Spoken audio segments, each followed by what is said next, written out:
Jean-François Lisée, 27 801 voix, 50,63 %. Je déclare Jean-François Lisée élu chef du Parti québécois. Ça, c'était vendredi soir. M. Lisée est avec nous. Bonsoir. Bonsoir, Pierre. D'abord, bienvenue et merci de nous accorder cette première entrevue. Vendredi soir, vous avez pris de nombreux engagements, dont celui de rallier, on l'a senti dans votre discours d'ouverture, vers les candidats certainement très déçus. Vous avez eu l'occasion de les rencontrer? Oui, alors donc, j'ai donné congé à tout le monde pour 3 jours, évidemment. Il faut décompresser. Ça a été une longue campagne de 5 mois. On s'est tous donné au maximum, puis on a vu la qualité des candidats, les idées qui ont été amenées, l'intensité de la discussion aussi. Alors moi, je suis retourné avec ma famille en Estrie, marcher dans le bois, etc. Puis je sais que les autres ont fait la même chose. Cette reconnexion avec le réel était indispensable. Je suis allé pour accueillir sur la tombe de mon père aussi quelques instants, lui donner les dernières nouvelles. Et ce matin, donc, à partir de 8 heures, donc, on commençait à discuter d'abord avec le chef intérimaire, Sylvain Gaudreault, ensuite avec les candidats, Alexandre, Martine, Paul, Véronique. Et ensuite, j'ai commencé la suite des... Mais avant d'aller aux autres, comment ça a été avec les candidats des faits? Je pense à Martine Ouellette, je pense à Alexandre Cloutier. On a senti leur déception vendredi, très profonde. Et je les comprends. J'en ai perdu une course, moi, l'an dernier. C'est dur à prendre. Mais on grandit à travers ça. Tu sais, les gens me disent, on blaguait avant, mais vous n'êtes pas tout à fait le même Jean-François qu'avant. C'est vrai. Avoir connu, puis vous le savez, puisque moi, avoir connu une défaite, un deuil, un traumatisme, ça change, ça humanise. Je pense que c'est vrai. Puis il faut gérer le temps aussi correctement. Alors, ça a été une erreur d'essayer de parler à mes collègues samedi matin. Mais là, il y a 3 jours sont passés. Ils ont eu le temps de se remettre, etc.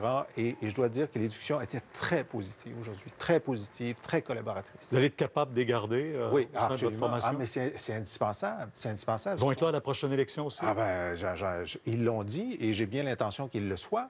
Puis j'ai bien l'intention, dans les gestes que je vais poser dans les jours qui viennent et dans les 2 années qui viennent, de bien montrer que cette équipe formidable, cette énergie, imaginez si on l'additionne, qu'est-ce que ça va être? Sur la question identitaire et l'immigration, ça a soulevé l'ire de plusieurs, même au sein même de votre formation politique, qui ne sont pas tout à fait d'accord avec vos vues, vos visions et vos propositions. Ça a même amené le premier ministre, en fin de semaine, à vous, d'abord, vous qualifier ou vous classer parmi les partis de droite européens. On pense tout de suite à Le Pen, à l'extrême droite française. Ça vous fait quoi? Bien, je vais répondre aux 2 parties de votre question.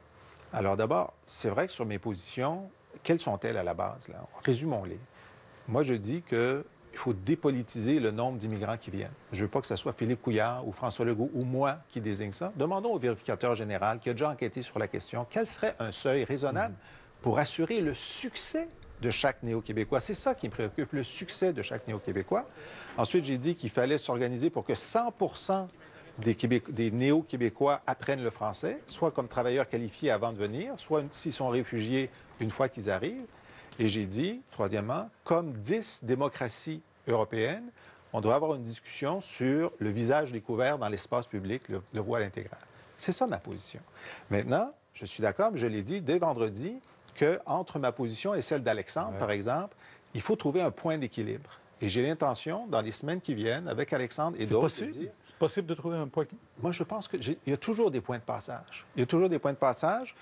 Mais vous êtes allé loin, plus loin presque la charte d'Henri. Non, c'est-à-dire sur la discussion du voile intégral dans l'espace public, oui, mais sur les signes religieux pour la fonction publique, beaucoup moins. Je suis beaucoup plus proche de la position de M. Parizeau, de M. Bouchard, de M. Duceppe à l'époque. Quoi qu'il en soit, donc, moi, je sais qu'il faut rééquilibrer. Maintenant, je suis chef du parti. Je ne suis plus que le candidat. J'ai une responsabilité plus grande et je sais qu'il faudra trouver un point d'équilibre. Maintenant, sur ce que dit M. Couillard. D'abord, avant de parler de ses commentaires, est-ce que vous lui avez parlé, M. Couillard? Oui. Est-ce qu'il y a eu l'occasion de vous féliciter? Bien, normalement, c'est un homme que je connais depuis quelques années. C'est un homme civil et courtois.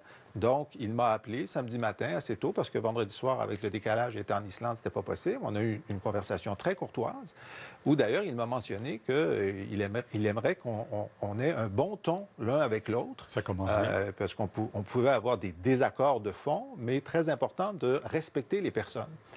Et donc, j'ai été très surpris d'entendre ce qu'il a dit dans les heures qui ont suivi. Il dit, pour ceux qui n'ont pas entendu, M. Couillard répliqué à votre nomination, votre élection. Il dit « Avec Jean-François Lisée, le nationalisme en est un d'assiégé, de peureux, proche des partis populistes d'Europe. » C'est fort. C'est préoccupant. C'est préoccupant qu'un premier ministre qui a été élu avec 40 des voix, mais qui nous représente, y compris à l'étranger et peut-être surtout, ait cette attitude-là envers ce qui devrait être un débat démocratique, comme il s'en passe dans toutes sortes de nations, à savoir, l'immigration est un débat démocratique qui a lieu en Islande, qui a lieu en France, qui a lieu ailleurs, et de refuser de dire qu'il est légitime d'être en désaccord avec lui. Parce que c'est ce qu'il fait. Il dit, si vous êtes en désaccord avec moi, vous êtes intolérant, vous êtes comme les mouvements populistes. C'est une forme, de sa part, c'est une forme d'intolérance, finalement. Et moi, j'espère que le premier ministre pourrait, dans ce débat-là, comme dans plusieurs autres, être plus tolérant et moins arrogant. C'est le souhait que je formule. Sur la souveraineté, maintenant, Martine Ouellette était très claire. Un référendum dans le prochain mandat. Elle dit qu'elle est prête à accepter que, bon, votre position maintenant, vous avez été élu de façon démocratique. N'en reste pas moins qu'il y a plusieurs, disons, purs et durs au Parti québécois qui auraient exprimé au cours de la fin de semaine maintenant l'intention de passer du côté d'Option nationale. Vous avez manifesté aussi l'intérêt d'ouverture vis-à-vis de ces autres formations politiques.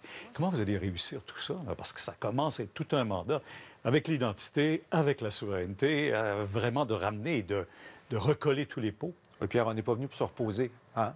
Ça ne sera pas reposant. C'est la job de chef du Parti québécois. C'est une job intense et je veux faire des choses différemment. Je veux surprendre, j'aime surprendre. Et j'ai dit dans mon discours de vendredi un certain nombre de choses que je compte réaliser. Moi, je dis ce que je pense et je fais ce que je dis.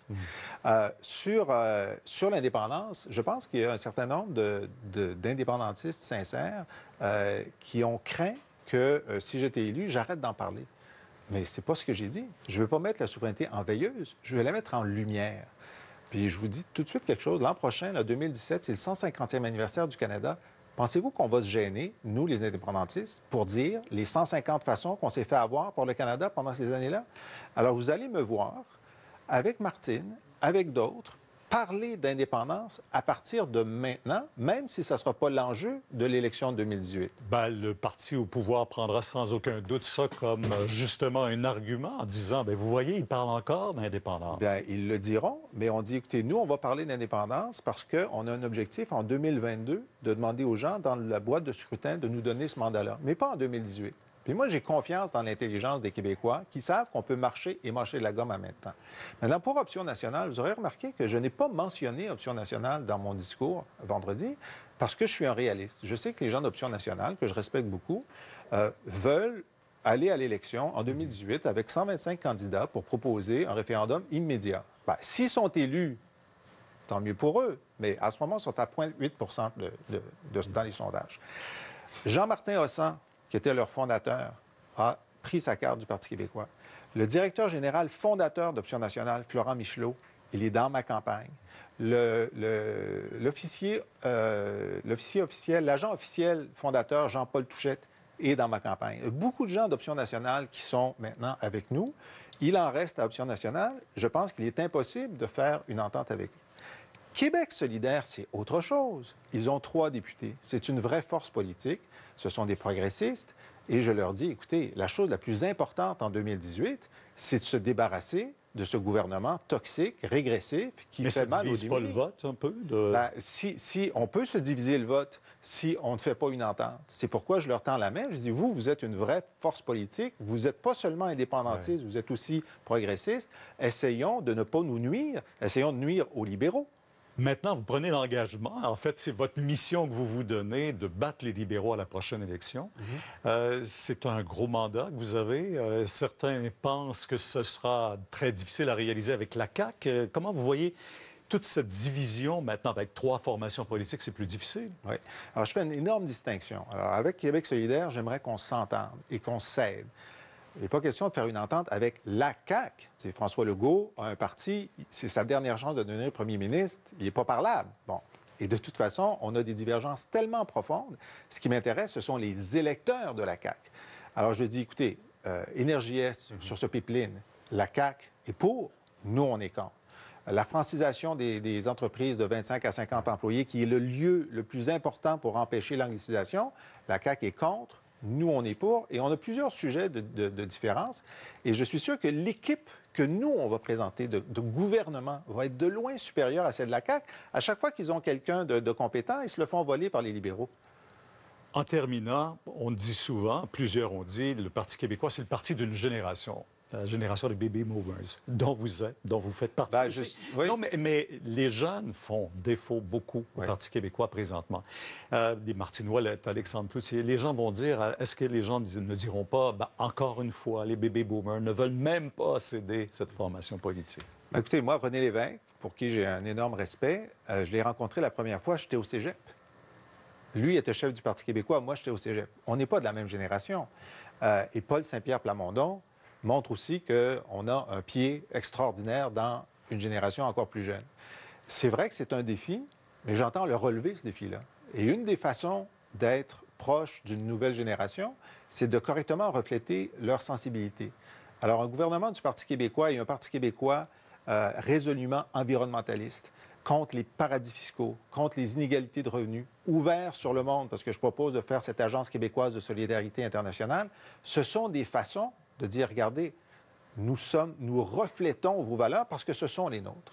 En terminant, vous qui étiez habitué d'écrire les discours de M. Parizeau, de M. Bouchard, l'écrire pour vous, ça a été comment? Ça a été libérateur parce que je savais que personne n'enleverait rien.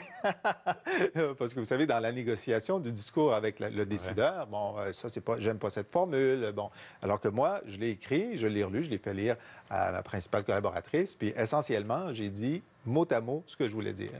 Et être élu chef, ça change quoi? C'est trop tôt pour le dire. Je sens une grande responsabilité, c'est sûr. C'est pas être candidat, il y a une grande liberté. Être chef, il y a une grande responsabilité et c'est à ça que je devrais m'ajuster dans les jours qui viennent.